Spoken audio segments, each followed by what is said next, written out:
Professor, nangangahulugan po no na itong stock market na ito lagi siya magalaw no. Sa balitang politika lagi siya magalaw.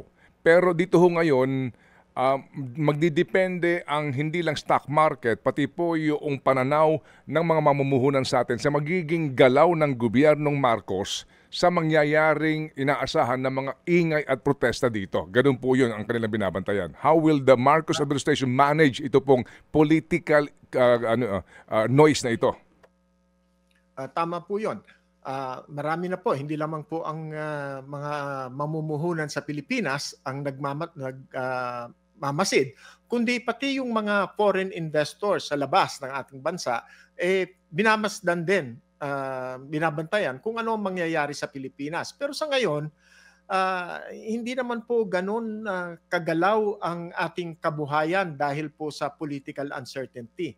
Ang pinakamalaking bahagi po na siguro titingnan natin ay gaano ba magiging galaw ng palitan ng piso kontra dolyar at ano ba ang mangyayari kung halimbawa po ninerbiyos at hindi makalma ang ating mga mamumuhunan, lalabas po ba sila ng bansa?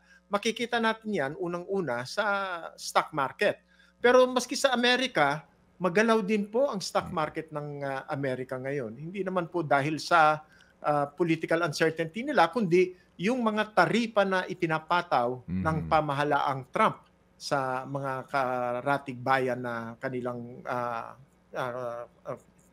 kasama sa pamumuhunan. So halimbawa po, pinatawan nila ang Canada, pinatawan nila ang Mexico, pinatawan nila ang China, malalaking bansa na kanila pong marami pong pangangalakal na ginagawa ang pamahalaan ng Amerika. Dito sa Pilipinas, ang galaw ng ating stock market ay maaaring dahil po sa political noise, maaaring sa mga political uncertainties na nakikita natin.